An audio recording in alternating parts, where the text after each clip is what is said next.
سره کوم راغلي مېلمانه دي هغوی ته به هم د خبرو مه کوئ. دلته چې څومره هم نور مېلمانه دي چې هغه د هر علاقې سره د هر چا سره تعلق لري، هر چا ته یې کوي هر چا چې هغه دې حوالې سره خبره بیا وکړي. مو نن پروګرام راتګ د موجوداتو کوم نظام په قبایلو باندې لګېدلی دی، د موجوداتو د کوم نظام په قبایلو باندې لګو شوی دی هغه ته مرجع وایي. دا نظام دا د پښتنو یا د قبایلو د ګټې دپاره یا د قبایلو د روان روښانه مستقبل دپاره نه و، دا بلکې یو مقصد و چې هغو نه حاصل کړلو خو د قبایلو پیدا وکړې نه وه. د قبایلو د ژوند تېرونې یو خپل اصول شته، یو خپل دستور شته، یو خپل نرخ شته چې هغه په ټولو قبایلو په دې باندې د مودو راسنه په هغه باندې ژوند تېروي. نن چې د کوم نظام په موږ تاسو باندې راغلی دی، ورور د ورور سره په تنازع کې دی، کلی د کلي سره په تنازع کې دی، قوم د قوم سره په تنازع کې دی، ضلع د ضلع سره په تنازع کې دی. د دغه ټولو واجه چې کومه دی هغه موجوده نظام دی. زه اول هم د دې شي مو اول مخالفت کول سیار یا د مشوران یا د جرګه دا یو ښه شی نه دی.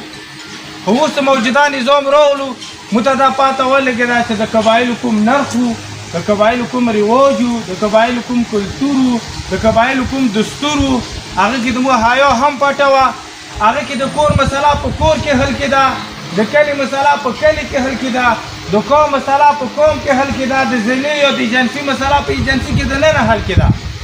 خو موجوده وخت که مو وکړو د کور مسله د وروڼو مسله هم عدالته دی، د ښځې او د میړه مسله هم عدالته دی، د ورور او د پلار مسله هم عدالته دی، د کلي او د قوم مسله هم عدالته دی. نو یو دا ټولې مسالې روانې شولې عدالت روخي واخیستلو. عدالت کې هغه استمنا، عدالت کې هغه لیاره، هغه طریقه نشته دی چې هغه د مو فیصلې په وخت سره وکړي، په لنډ وخت سره وکړي، جوړه وکړي، روغه وکړي، سوای د دې نه چې تاریخ په تاریخ، تاریخ په تاریخ نه علاوه هغو سره د مسالو حل کونې څه لیاره نشته دی.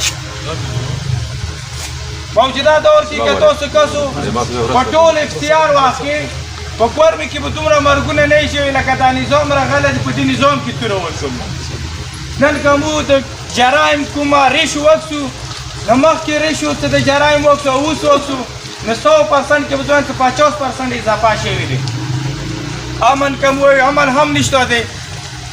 موږ دا وایو چې نه هر سړي تحفظ هم نشته دی. چا چې کوم ځای چې خوښ یې مړی کولی شي. که څوک بازار کې وغړي هغه ته بازار کې اسانه دی، که څوک په روډ وغړي هغه ته په روډ کې اسانه دی. مخکې چې موږ کوم دستور موږ کوم کلتور یو سړی به رتلو د بلې علاقې والا ځای کې به مړی نه شو کولی، دوې علاقې به یو نرخ تړلی و هغه به هغې علاقې کې غلا نه شو کولی. هغه ته دا پاته وه چې دلته یې دغه قوم دا اصول دی که چېرې غلا وکړي په خره به دسپرئ. مخکې به دا اصول و که چېرې دې قوم کې د بل قوم والا مړی وکړلو نه د بل قوم والا به دغه قوم ته هغه کسان هم حواله کولو سره د جرمنیو پوستونو به هم هغو. نو دې حوالې سره زه مزید خبرې کول نه غواړم، په صرف دومره یایو چې دا مو سره کوم مشر دی بریګیډیر سید نظیر صاحب دی، بسم الله خان حاجي صاحب و دی، نایب حاجي صاحب و دی، مو سره د بجاول نه درانه مشران راغلي دي، د اف آر نه راغلي دي. دا واحد مو هغه خلک دي چې روان مو مستقبل دپاره یو سوچ لري. دا به هم تاسو ته خپلې خبرې وکړي، کوم خلک چې غواړي مو مشران هغه به هم دې حوالې سره خبرې وکړي.